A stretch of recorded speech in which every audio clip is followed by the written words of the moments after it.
Zelcor presenta Il Morro de Iglesias, letto da Zero, interpretato da Pilgrim Cantastorie. Musiche di Zero Copyright Free Music.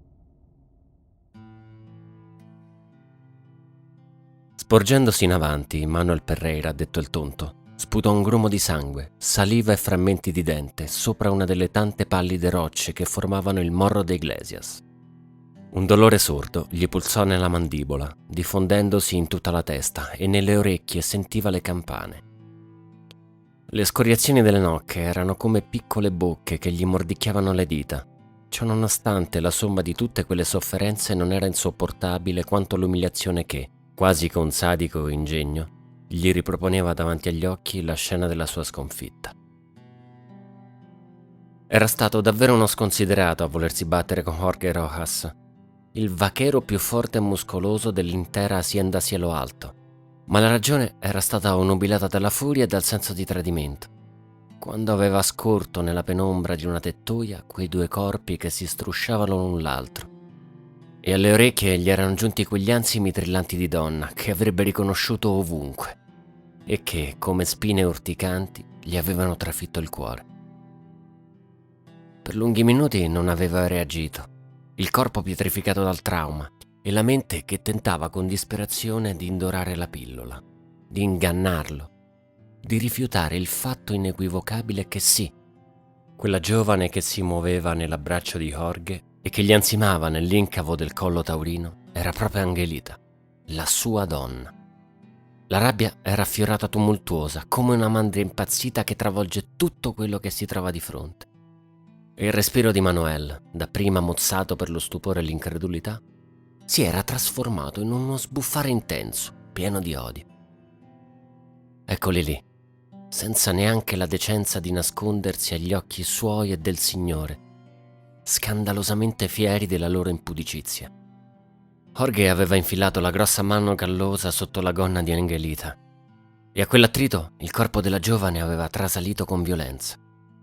Dalle tumide labbra era sgorgato un trillo da usignolo, gravido di piacere. La lunga chioma scura e serica le aveva sventagliato sopra le spalle. Alla luce del vespro, gli orecchini di Angelita avevano palpitato al pari di pepite d'oro, ed era stato quel barlume a spezzare ogni autocontrollo di Manuel, inducendola a gridare il nome della donna, un urlo che il furore e la sorpresa avevano distorto nel grido di un animale ferito. Aveva sudato e risparmiato per regalarle quei gioielli, e l'aveva fatto con gioia, perché non c'era somma di pesos al mondo che valesse un suo sorriso, la sua felicità, il sapore dolce delle sue labbra di velluto. I due amanti, colti sul fatto, si erano voltati di scatto verso Manuel, e dapprima nei loro sguardi era balenato un sentimento vicino all'imbarazzo, forse persino una punta di panico. Non era durato molto, però. Il viso largo, barbuto e abbronzato del vaquero si era acceso di beffarda alterigia. Ce n'è abbastanza per tutti e due! E il tonto! Aveva gridato Jorge a Manuel. Poi, la cosa più terribile e umiliante di tutte. Un riso argenteo, simile a una sorgente d'acqua, era sgorgato dalle labbra di Angelita. Furibondo, guidato solo dall'istinto, Manuel aveva estratto il pugnale dal fodero di cuoio lavorato che gli pendeva alla cintola. Dopodiché, accecato dall'ira e urlando, si era scagliato in direzione della tettoia del cortile dell'Hacienda. Jorge aveva evitato il fendente con un movimento quasi annoiato, incredibilmente lesto per un uomo grande e grosso come lui. Un attimo dopo, con lo stesso agire noncurante di chi non prova la benché minima paura, aveva stretto il polso sottile dell'avversario nella sua mano enorme, torcendoglielo. Una fitta acuta aveva risalito il braccio di Manuel fino alla spalla, spremendogli uno strillo dalla gola e facendogli mollare l'arma. Nell'istante in cui il pugnale era caduto al suolo polveroso, il grosso e ruvido pugno di Jorge gli era calato sulla mandibola come un colpo di maglio, e una galassia di stelle viola e nere aveva invaso il suo campo visivo. A quel punto Manuel non aveva capito più nulla, neanche dove fosse il sopra e il sotto. Era stato colpito ovunque, quasi si trovasse calpestato da una mandria di buoi, la mente ridotta a un lumicino tremolo e stordito. L'avevano abbandonato lì, steso nella polvere, con gli occhi diventati 2 fessure lacrimanti tra palpebre gonfie, gocce di sangue che gli piovevano dalle labbra spaccate, assorbite dalla terra giallognola. Con un grande sforzo e non poche proteste da parte dei muscoli doloranti, era riuscita a sollevare la testa. Attraverso la bruma delle lacrime, aveva visto Angelita Jorge allontanarsi, il braccio del vaquero avvolto attorno alla vita della ragazza. La stessa ragazza che solo pochi mesi prima teneva per mano lui, Manuel, e che gli appoggiava la testa al petto, chiamandolo mi vida. Sfiancato, sconfitto e gonfio di sofferenza fisica ed emotiva, aveva perso i sensi.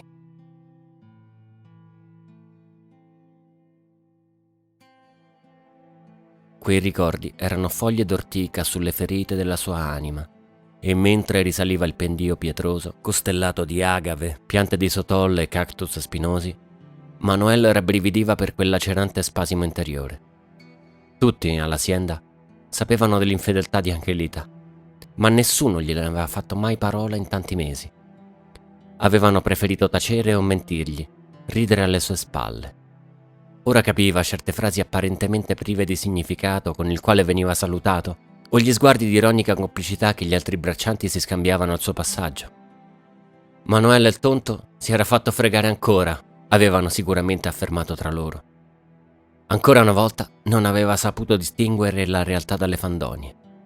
Le frasi d'amore e le promesse che Angelita gli aveva rivolto parevano un veleno che gli contaminava il corpo, risvegliando empiti di rabbia, tristezza e rimpianto. Bugie, menzogne, intrighi e inganni. Altro non vedeva intorno a sé. Si sentiva una mosca intrappolata in una rete d'imbrogli, dalla quale era incapace di districarsi, non potendo fare altro che attendere l'arrivo del ragno. Del resto, pensò sconsolatamente, nessuno poteva fregiarsi di un soprannome come il tonto senza una valida ragione per meritarselo. Da quando lo avevano assunto all'azienda Cielo Alto, la sua ingenuità lo aveva reso il bersaglio di scherzi e burle a non finire. Ma nessuna presa in giro e nessun tiro mancino era stato crudele quanto quello che gli aveva giocato Angelita. Il sole morente infiammava il cielo sopra l'aspro profilo delle colline, tingendo le mura pallide dell'azienda di una luce color sangue. Da dove Manuel si trovava pareva minuscola e finta, un balocco che un bambino gigante avesse posato lì, in quella zona brulla e petrosa, per poi dimenticarsene. Udiva in lontananza il malinconico muggito del bestiame nelle stalle e il canto stonato di qualche bracciante ubriaco, accompagnato dal dissonante strimpellare di una chitarra. Presto sarebbe stata servita la cena, dopodiché la gente si sarebbe messa a giocare a carte. Ma lui non aveva appetito e mai prima di allora si era sentito così poco incline al divertimento e al riso. Chissà quante altre bugie le sue orecchie troppo stolte sarebbero state costrette ad assorbire.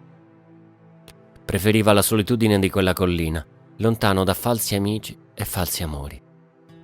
Alzò lo sguardo. Nel firmamento turchino scuro, una luna che pareva l'unghia del pollice del Signore ardeva proprio sopra la guglia del campanile della vecchia missione.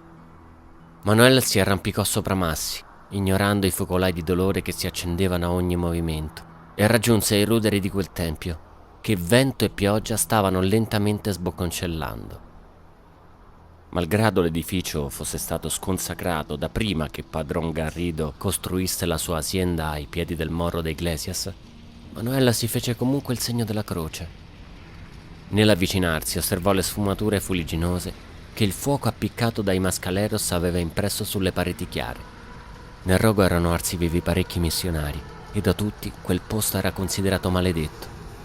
Eppure Emanuele lo frequentava spesso e non rabbrividiva nell'udire i tetri lamenti che il vento, accarezzando lo scheletro carbonizzato delle assi, produceva soffiando da ovest.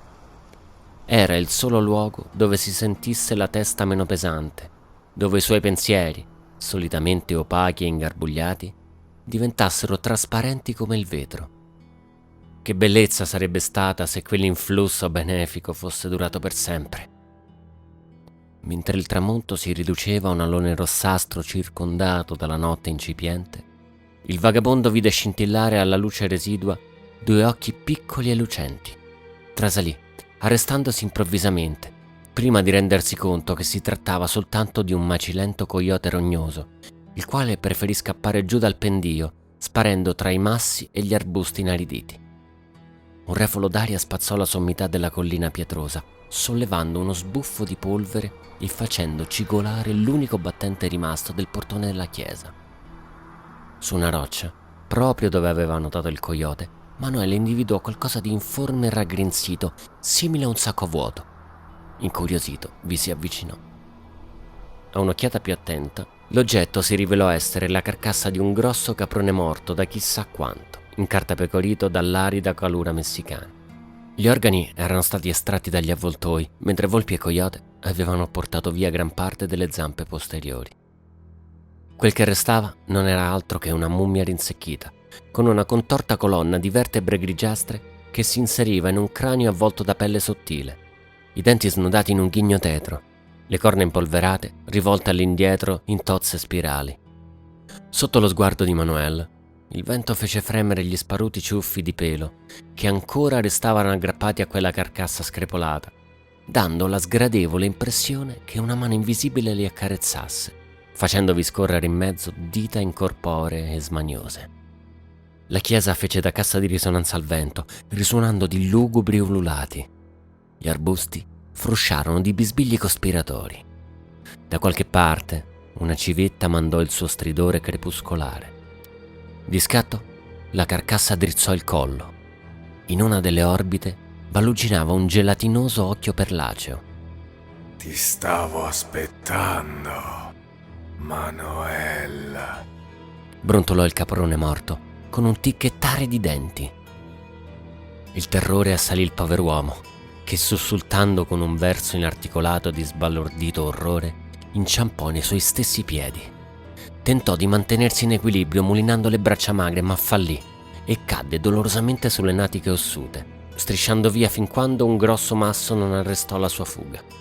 Fissava il caprone morto con uno sguardo folle, il volto che perdeva rapidamente colore sotto lo strato di polvere e abbronzatura.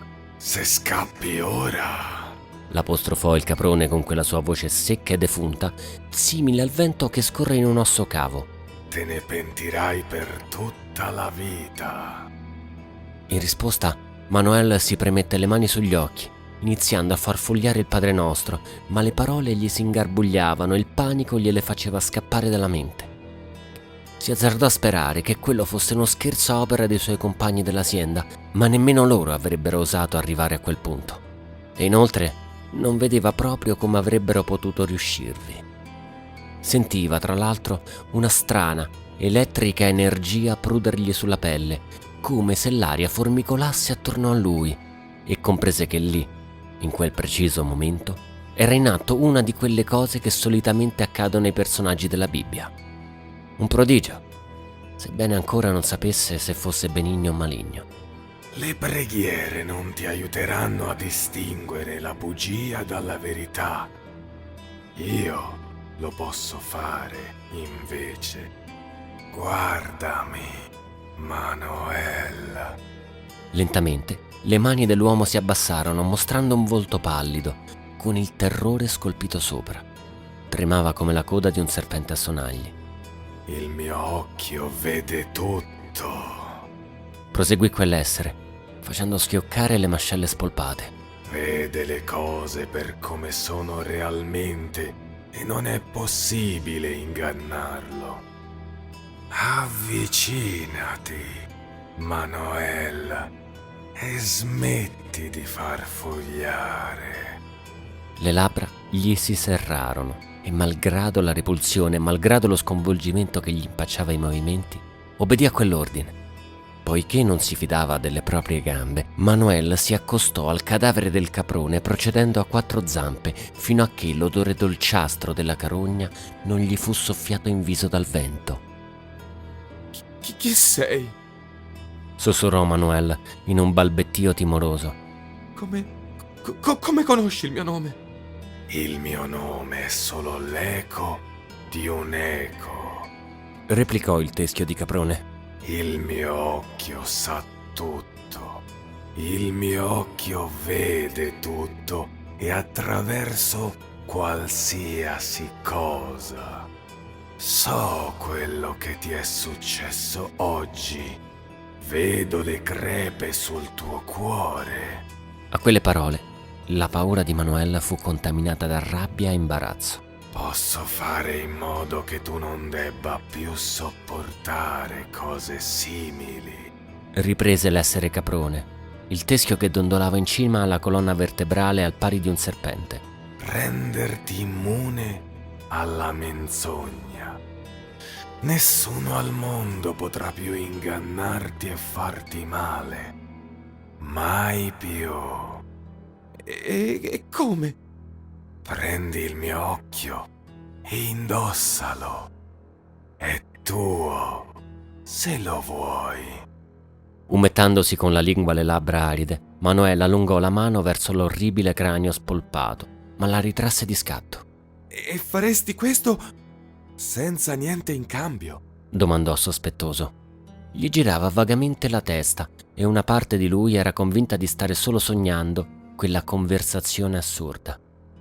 Ma il tocco del vento, il fruscio degli arbusti e il puzzo sparso dalla carcassa gli ricordavano che era desto. Certo che no. Replicò l'essere caprone in tono divertito. Quel che voglio da te, in cambio del mio occhio, è questo.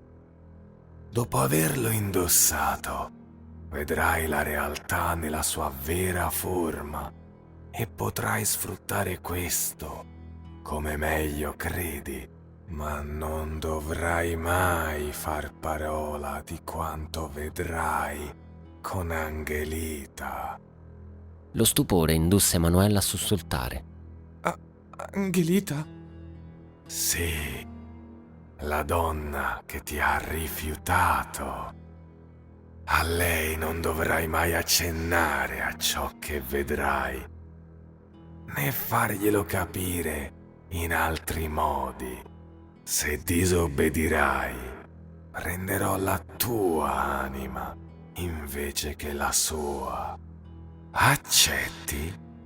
Travolto dall'orrore, Manuel stava per scuotere il capo e tirarsi indietro da quell'accordo mostruoso, ma proprio allora una folata di vento tornò a far cigolare il battente del portone, che esalò un suono simile a un'irrisoria risata di donna.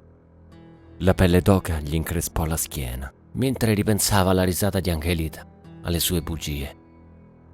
Un dolore acuto, lancinante, gli si irradiò nel petto. Una sofferenza non fisica, ma più profondamente radicata, che nessun balsamo e nessuna morfina avrebbe potuto anche solo lenire.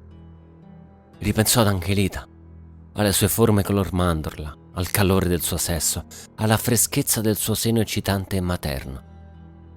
L'aveva stretta tra le braccia, fatta sua, amata con tutta la tenerezza di cui era capace. E qual era stata la ricompensa per tanta premura? Il dolore che provava adesso. Lei non aveva avuto alcun riguardo per la sua anima. Perché avrebbe dovuto ricambiarle il favore? Abbassando il capo, sospirò. Accetto. La testa del caprone si sporse in avanti. Vincendo la ripugnanza, Manuel allungò le dita dentro l'orbita, facendo una smorfia quando sfiorò il globo unto e viscido, estraendolo dal teschio. Alla luce della luna, che ormai aveva sostituito quella del sole, possedeva una lieve, spettrale opalescenza. Prima che potesse domandarsi cosa avrebbe dovuto fare, da quella sfera gelatinosa emersero alcuni sottili arti, simili a quelli di un ragno, e fu proprio al modo di un insetto che gli sfuggì dalle dita, zampettandogli rapido su per il braccio. Manuel si tirò in piedi, strillando a squarciagola per la paura e il ribrezzo, cercando di schiacciare quella cosa con la mano, ma fu troppo lento. L'occhio vivente del capro gli balzò in viso e gli infilò gli arti nell'orbita sinistra, scalzando il bulbo oculare di Manuel e sistemandosi al suo posto in mezzo alle palpebre sanguinanti. Le grida e i gemiti dell'uomo riecheggiarono giù per il morro dei Iglesias per qualche momento ancora, prima di spegnersi in ansiti pesanti. Il dolore che gli si era ramificato dentro il cranio, per quanto potente, era durato pochi istanti e di esso restava solo una vaga pulsazione. La testa di Manuel si sollevò con lentezza. La realtà, che fino ad allora aveva percepito univoca, adesso era divisa in due campi visivi, quello registrato dal suo occhio destro non differiva in nessun particolare, ma quando osservava con il sinistro fu così scioccante da strappargli un altro grido, sebbene gli uscì di bocca strozzato.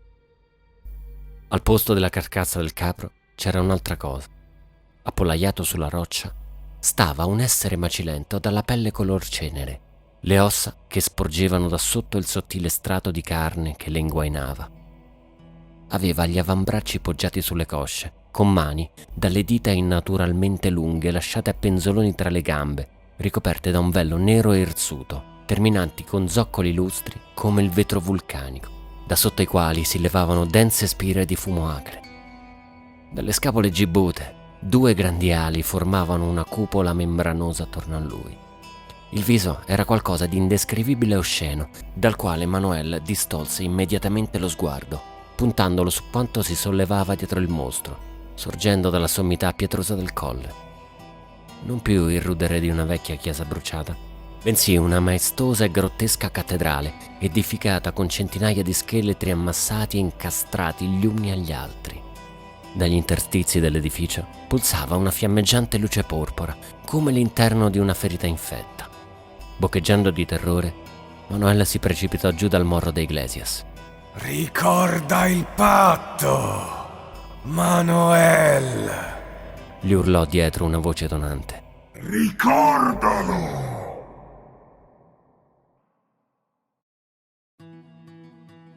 Lo spavento in seguito al suo incontro sul colle gli costò una febbre altissima che lo obbligò a letto per 3 giornate, facendo preoccupare molto seriamente i suoi colleghi e il padrone dell'azienda. Ciò che li turbò maggiormente furono gli strani, indecifrabili farfugliamenti che Manuel gemeva e bofonchiava nel delirio, le rompere in superficie di visioni che lo tormentavano. Nessuno sapeva quale male lo affliggesse, anche se molti pensarono che fossero i sintomi del crepacuore causato da Angelita, e qualcuno già vociferava che il povero disgraziato non si sarebbe ripreso. Invece, rapida come era giunta, quella strana febbre passò. Tuttavia, agli occhi degli altri lavoratori di Cielo Alto, Manuel continuò ad apparire bizzarro, comportandosi come un uomo perennemente nervoso che sussultava e trasaliva per un nonnulla e fissava le persone con l'aria di chi vede qualcosa di atroce. Nei giorni seguenti, Manuel faticò non poco ad abituarsi alla nuova condizione. Il suo occhio destro vedeva le persone come esse apparivano superficialmente a tutti gli altri, ammantate dei loro inganni e delle loro false sembianze, ma con il sinistro ogni finzione era smascherata, dandogli una visione del tutto inattesa e, per molti versi, terrificante. Gli sembrava di muoversi in un orribile mondo di mostruosità, dove l'aspetto esteriore veniva deformato da ciò che ognuno covava segretamente in cuor suo. L'uomo in apparenza più onesto e leale assumeva le proprie vere sembianze di viscida creatura che tirava avanti imbrogli e maledicenze. Colui che si dava arie da gran lavoratore appariva un grasso e informe abominio che faticava a muoversi, schiacciato dal peso della sua stessa pigrizia. Quelli che si vantavano di essere più generosi, ma che in realtà non avrebbero elargito un peso a un derelitto, erano percepiti dall'occhio sinistro di Manuel come scheletri prosciugati, mentre i fanfaroni e bugiardi avevano grosse bocche rigonfie e bavose, entro le quali tante grasse lingue non cessavano di fremere e di battersi.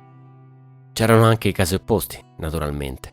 Pedro, un lavoratore gobbo del quale tutti si prendevano gioco e che sembrava un tipo taciturno e scontroso, attraverso l'occhio sinistro di Manuel diventava una creatura bellissima, irradiante nimbi d'oro, mentre Fernando, uno dei figli minori di padron Garrido, che era nato con la mente inceppata, sembrava un benevolo cherubino, avvolto dall'alone argenteo della propria purezza interiore. I primi tempi Manuel si era molto pentito del patto svolto sul morro dei Iglesias.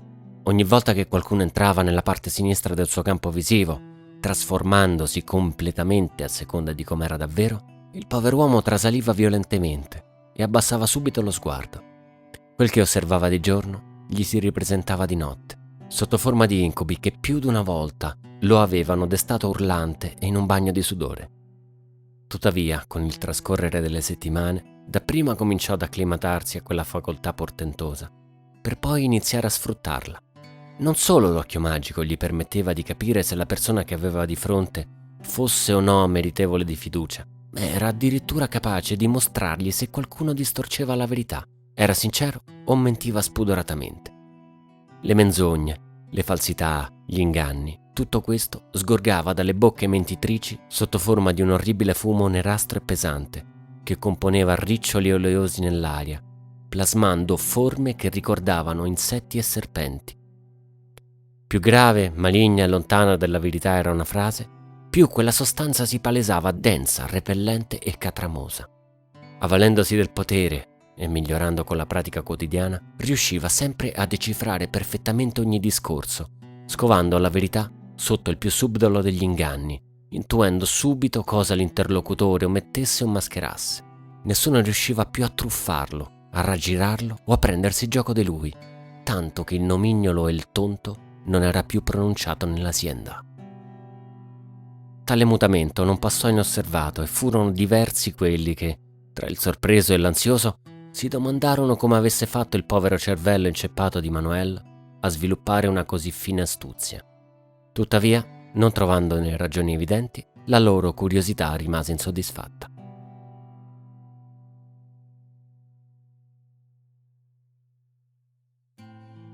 Le piogge abbeverarono la terra riarsa, facendo sorgere nuovi germogli e sbocciare fiori. Manuel ormai non ripensava più all'incontro avvenuto sul Morro dei Iglesias e viveva con praticità il suo potere, senza più irrigidirsi o trattenere il respiro quando una persona che attraverso l'occhio destro era uguale a tutte le altre, mutava in una creatura bizzarra se scorta dal sinistro.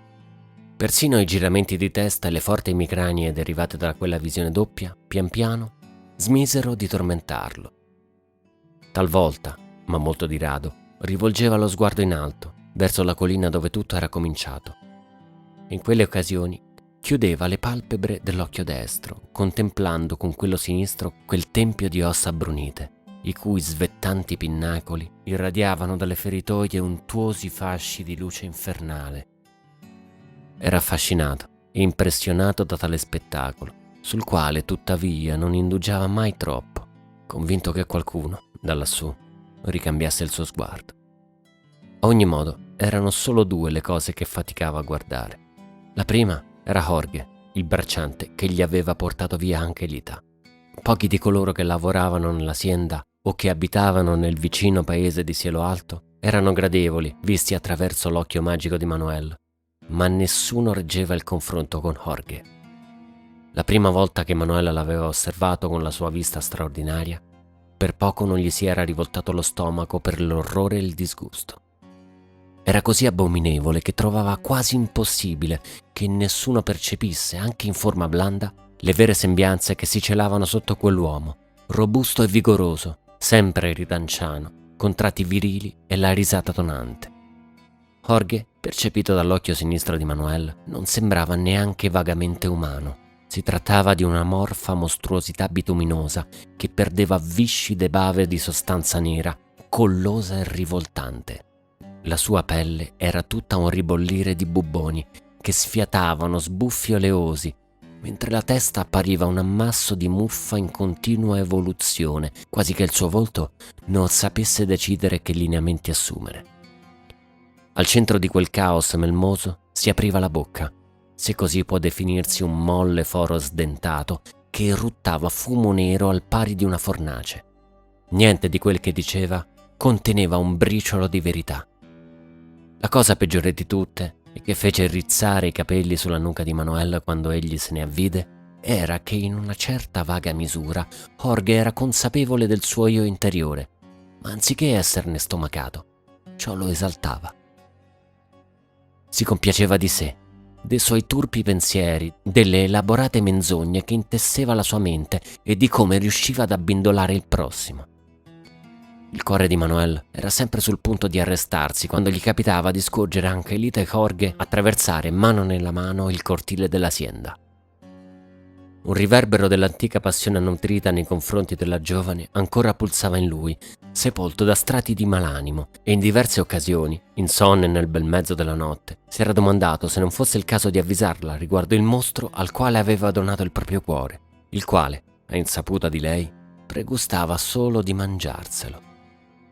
Quando meditava in tal senso, Il monito dell'essere incontrato sulla collina lo faceva ritrarre da quel proposito. Più che il timore per un castigo infernale, a indurlo al silenzio era l'aspro ricordo della risata emessa da Angelita il giorno in cui lo aveva sorpresa tra le braccia di Jorge. Le botte che aveva ricevuto non gli avevano recato né il danno né il dolore che quella risata umiliante aveva avuto il sadico potere di infliggergli all'anima.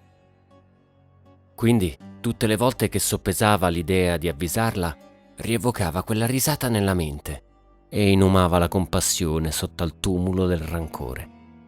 Lei aveva fatto la sua scelta, che se ne assumesse le responsabilità. La seconda cosa che invece si rifiutava di guardare attraverso l'occhio di cui il demone gli aveva fatto dono era se stesso. In verità, in parecchie circostanze una curiosità morbosa lo aveva spinto a estrarre dal cassetto il piccolo specchio dagli angoli bruniti che aveva usato per radersi. Ma prima di potersi guardare, era sempre stato colto dal panico, richiudendolo di scatto.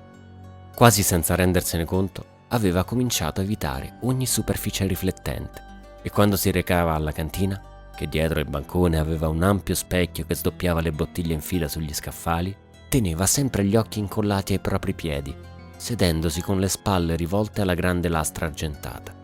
Alternativamente, moriva di curiosità e terrore al pensiero di vedersi come era realmente, spogliato di ogni sua maschera fisica. Che aspetto avrebbe colto il riflesso nello specchio? Un mostro come Jorge o una magnifica creatura? Il quesito lo tormentava, ma non sapeva trovare il coraggio di soddisfarlo. Se avesse osato, sarebbe riuscito a vivere con quella certezza?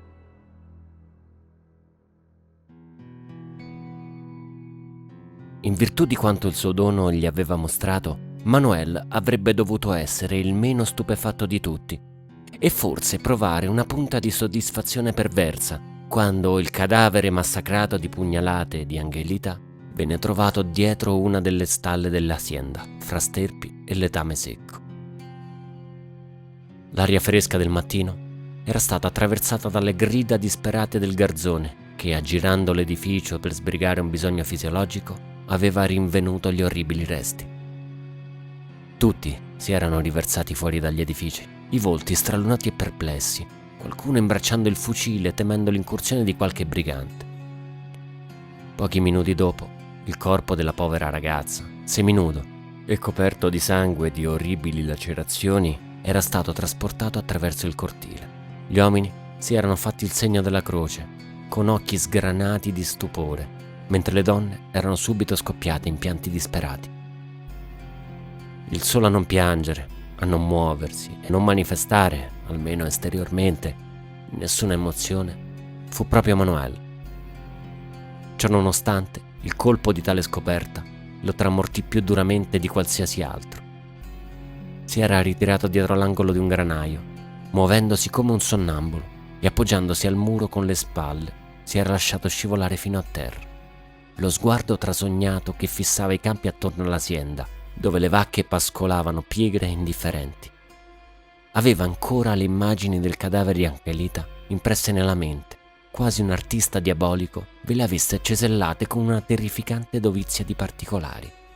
Si portò una mano alla bocca, affondando i denti nella nocca dell'indice con forza brutale, in modo che il dolore fisico potesse in qualche modo lenire quello che gli martoriava l'anima. Cominciò a dondolarsi, avanti e indietro, emettendo versi ovattati, le lacrime che gli disegnavano segni leggeri nella polvere che gli incipriava il volto contratto.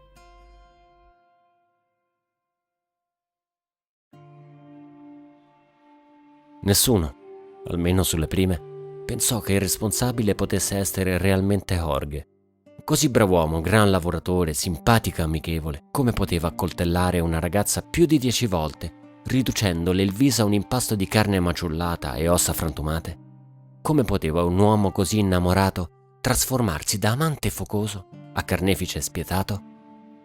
C'era da giurare che molti di quelli che lavoravano all'azienda fossero più increduli per l'idea che Jorge potesse essere l'artefice di quel brutale assassinio, più che per il delitto in sé per sé. Tuttavia, e su questo punto dovettero convenire persino i più fermi sostenitori dell'innocenza di Jorge, Un uomo con la coscienza pulita non sarebbe mai scappato in sella al proprio cavallo prima del levarsi del sole, portando con sé tutto quello che le bisacce potevano contenere, facendo perdere le proprie tracce. Inoltre, come se la sua fuga non fosse di per sé una conferma di colpevolezza, a essa si univa la testimonianza di un peone che la sera prima dell'assassinio aveva sentito una violenta discussione tra Angelita e Jorge. Da quel che era riuscito ad afferrare, il vaquero l'aveva vista fare gli occhi dolci al garzone dell'emporio di Cielo Alto e non l'aveva presa sul ridere. Nessuno, neppure quelli che adoravano Jorge come un fratello, poteva negare che egli diventasse un vero demonio quando la fiamma della rabbia gli incendiava il cuore e nessun fuoco sapeva renderlo incandescente quanto quello che trovava il combustibile nella gelosia. Ogni abitante del paese si riversò nella polverosa strada che portava alla piccola chiesa bianca circondata dal camposanto, dove la folla si pigiava nell'angusta navata foderata di immagini sacre, accerchiando la bara già ben chiusa. Il salmodiere del prete si mescolava ai pianti della madre e delle sorelle della defunta, sfatte dal dolore, imbozzolate nei cupi veli luttuosi. Manuel, senza colore in viso, rimase in fondo alla chiesa, con una benda sull'occhio sinistro e quello destro che lacrimava in continuazione. In mezzo a quelle severe immagini di santi, angeli e madonne, si sentiva stranamente a disagio e non riusciva a togliersi dalla testa l'impressione che lo sguardo di ogni statua e ogni affresco lo puntasse con cipiglio accusatorio. Non si unì alle preghiere e non partecipò ai canti. La sola cosa che uscì dalle sue labbra frenetiche fu il ripetersi mormorante di una sola frase ossessiva. Dovevo dirglielo, dovevo dirglielo, dovevo dirglielo. Una processione in singhiozzi accompagnò il feretro al cimitero, dove una fossa era già stata aperta nella terra grigia e asciutta, tra decine di croci sbilenche, sbiadite dal sole. Solo Manuel non vide la bara di Angelita mentre calava nella tomba, attorniata da parenti e amici addolorati. Procedette lentamente, attraversando il piccolo paese silenzioso, oltrepassando la porta della cantina deserta, discendendo i gradini di pietra e scivolando come uno spettro tra i tavoli vuoti. Quel luogo di schiamazzi, di canti e risate sembrava così desolato e tetro, adesso che nessuno ne allietava l'atmosfera. Manuel rifletté che si adattava perfettamente a come lui si sentiva in quel preciso momento, un contenitore vuoto, in balia di venti che lo trascinavano in un futuro di mestizia. Senza quasi riflettere su quel che stava facendo, aggirò il bancone, prendendo un bicchiere e la prima bottiglia che gli capitò sotto mano, senza neanche badare a cosa fosse. Voleva solo bere, bere, bere e continuare a farlo finché la sua mente non si fosse ridotta a una nebbia confusa, dove finalmente il rimorso si sarebbe dissolto, almeno per un po'. Non ricordava più il suono tagliente della risata di Angelita, ma rammentava il sapore delle sue labbra, il fresco aroma della chioma, il dolce suono che emetteva quando, la sera prima di coricarsi, si pettinava davanti allo specchio, canticchiando languidamente la canzone Cielito lindo.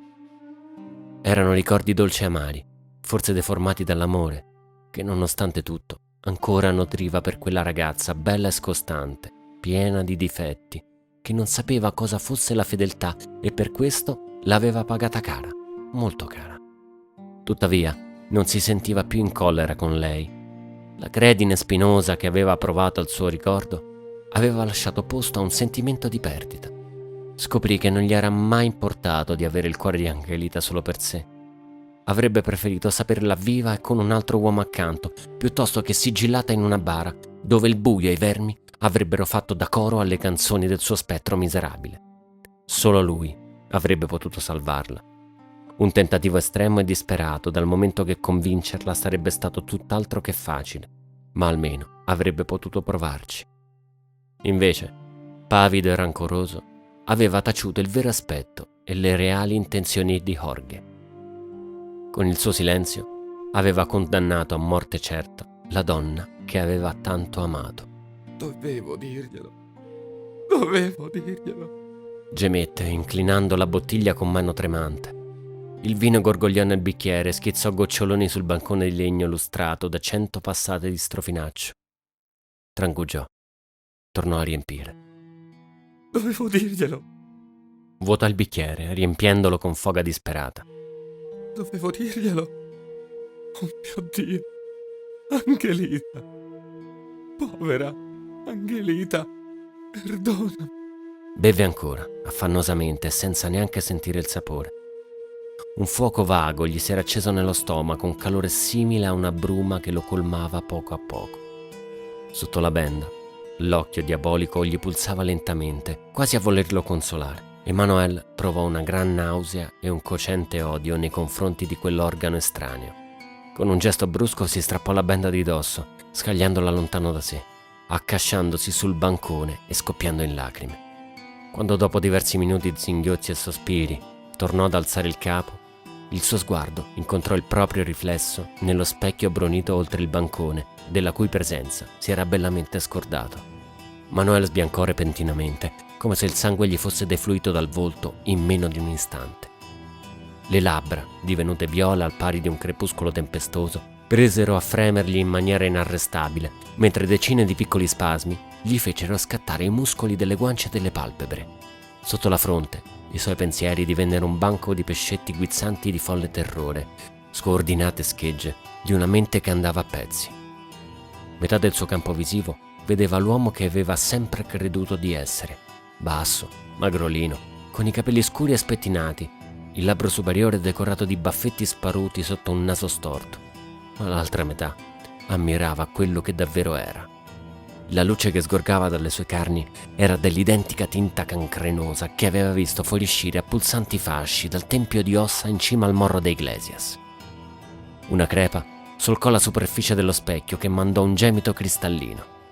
Manuel non urlò, anche se aveva un desiderio cocente di farlo. Seppur sconvolto da un sentimento al di là di qualunque terrore e repulsione, i suoi gesti furono lenti e sicuri quando afferrò la bottiglia per il collo. Senza distogliere lo sguardo dalla propria immagine, calò la bottiglia sullo spigolo tarlato del bancone. L'oggetto si fracassò in una purpurea, sfrigolante esplosione di schizzi e frammenti di vetro. Dopodiché, bofonchiando un ultimo Devo dirglielo. si conficcò i cocci frastagliati della bottiglia nel collo.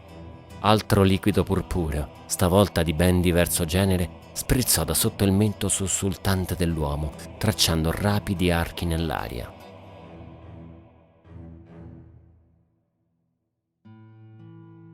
Quando i primi avventori tornarono alla cantina, sussultarono nel trovare il corpo irrigidito di Manuel disteso di fronte al bancone, in un'ampia pozza di sangue divino, dalla quale esalava un affrore dolciastro e ferroso che stomacò anche i più stoici. La testa del povero disgraziato era quasi del tutto piegata sulle scapole, con l'enorme squarcio slabbrato che gli si apriva sulla gola come una gigantesca bocca sdentata. Non fu tuttavia quello che impressionò maggiormente i lavoratori dell'azienda Cielo Alto. Quel che molti trovarono davvero inquietante e che in alcuni casi turbò persino i loro sogni fu il grande foro che Manuel mostrava al posto dell'orbita sinistra e che affondava nella profondità della sua testa, simile alla tana di un animale sotterraneo. In effetti, anche se pensarono bene di tenerselo per se stessi, la prima impressione di alcuni fu appunto che qualcosa si fosse fatta strada attraverso il cranio del cadavere, scansandogli via l'occhio per poterne emergere. Venne sepolto in una fossa adiacente a quella ancora fresca di Angelita. La semplice croce che la contrassegnava, una volta che i becchini se ne furono andati, si inclinò lievemente di lato, quasi a voler farsi più vicina a quella svettante e dritta emergente dal luogo di sepoltura della donna che in vita aveva così dolorosamente amato.